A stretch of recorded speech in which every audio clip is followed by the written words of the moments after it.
Hello students, आज हम class 11th chemistry में प्रॉब्लम 2.8 को सॉल्व करने जा रहे हैं। तो अगर आप लोग हमारे यूट्यूब चैनल पर नए हो तो चैनल को सब्सक्राइब कर लें और वीडियो को ज़्यादा से ज़्यादा शेयर करें।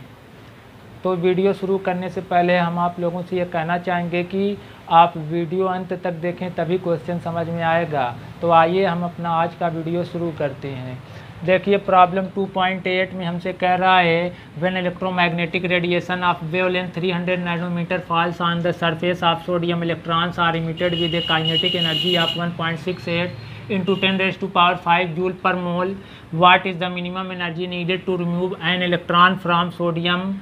What is the maximum wavelength that will cause a photoelectron to be emitted? इस क्वेश्चन में हमसे ये कह रहा है कि जब 300 नैनोमीटर वेवलेंथ की रेडिएशन सोडियम मेटल के सरफेस पे इंसिडेंट होती है तो वहाँ से 1 मोल इलेक्ट्रॉन इमिट होते हैं और उनकी काइनेटिक एनर्जी 1.68 into 10⁵ जूल पर मोल होती है। हमें ये बताना है कि सोडियम मेटल के सरफेस से एक इलेक्ट्रॉन को रिमूव करने में हमें कितनी मिनिमम एनर्जी चाहिए।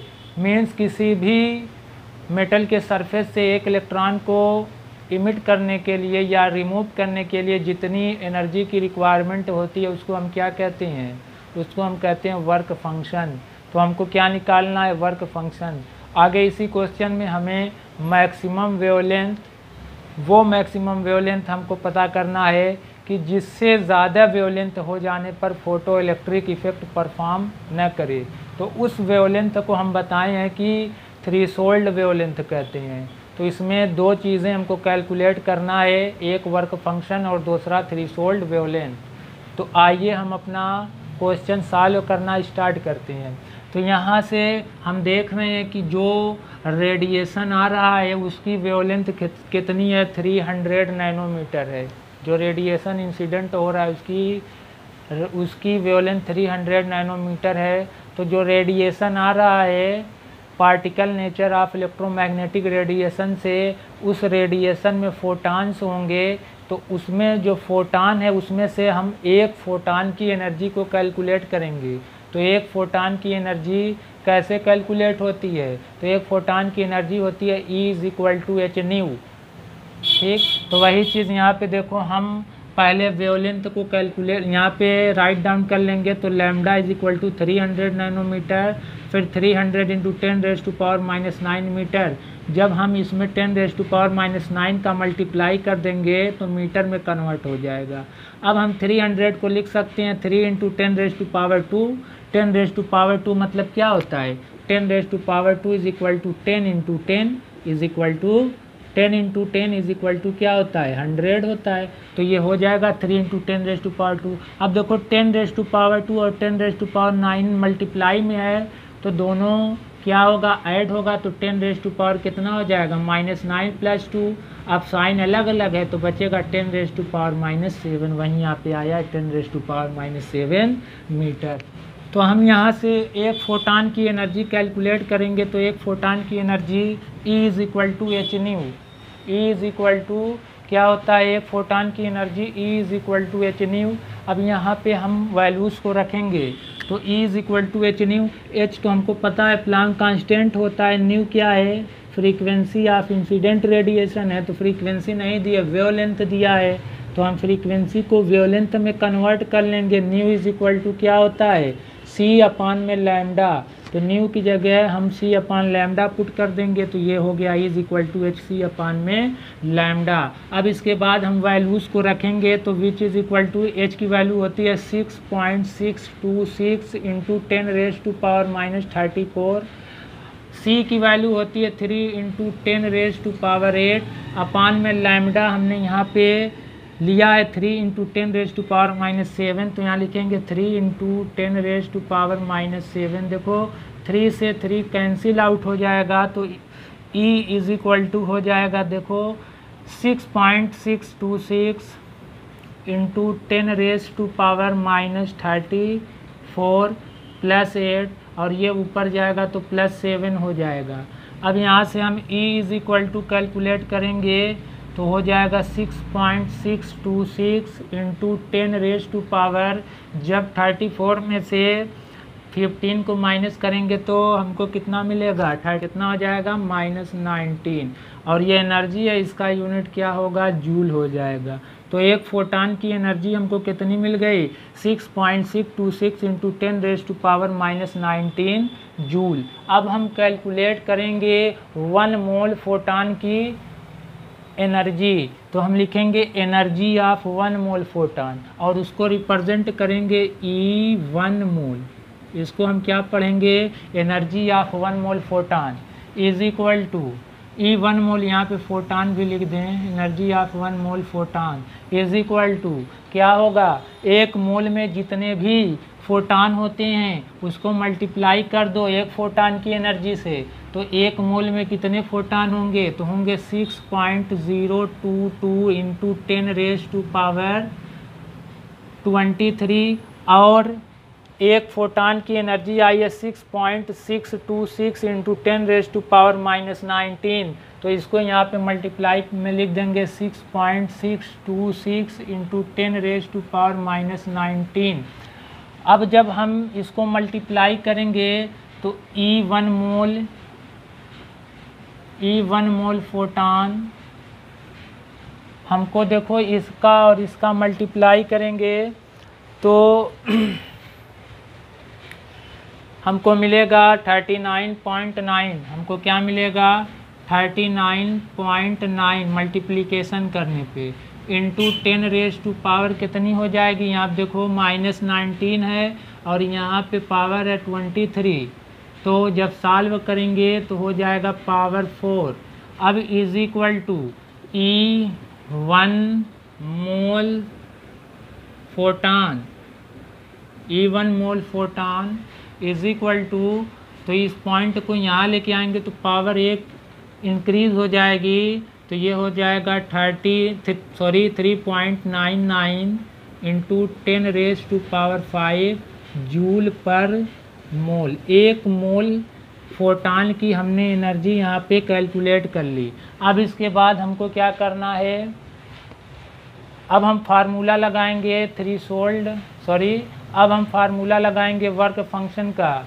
E1 mole photon is equal to 1 mole electron plus KE मतलब काइनेटिक एनर्जी 1 मोल इलेक्ट्रॉन। जो फोटान आएगा उसकी जो एनर्जी रहेगी वो 2 एनर्जी में बटेगी, एक जो है वर्क फंक्शन और एक काइनेटिक एनर्जी। ये फार्मूला हमने पीछे जो है बताया है। यहाँ से हम 1 मोल इलेक्ट्रॉन का वर्क फंक्शन निकालेंगे तो ये काइनेटिक एनर्जी इधर आएगा माइनस में हो जाएगा। तो यहाँ से हो जाएगा E1 mole photon minus KE 1 mole electron is equal to 1 mole electron. अब यहाँ से वैल्यूज़ को पुट करेंगे। E1 मोल फोटान कितनी हमने कैलकुलेट किया है, तो यहाँ पे हो गया 3.99 × 10⁻5 माइनस E1 मोल इलेक्ट्रॉन माइनस KE1 मोल इलेक्ट्रॉन। देखो KE1 मोल इलेक्ट्रॉन कितना दिया हुआ है, 1.68 × 10⁻5। तो उसको यहाँ लिखेंगे 1.68 × 10⁻5 is equal to 1 mole electron. अब इसको जो है माइनस करेंगे तो 9 में से 8 माइनस होगा 1 हो जाएगा, 9 में से 6 माइनस होगा 3 होगा और 3 में से 1 माइनस होगा 2 हो जाएगा। तो 2.31 × 10⁻5 इज इक्वल टू हो जाएगा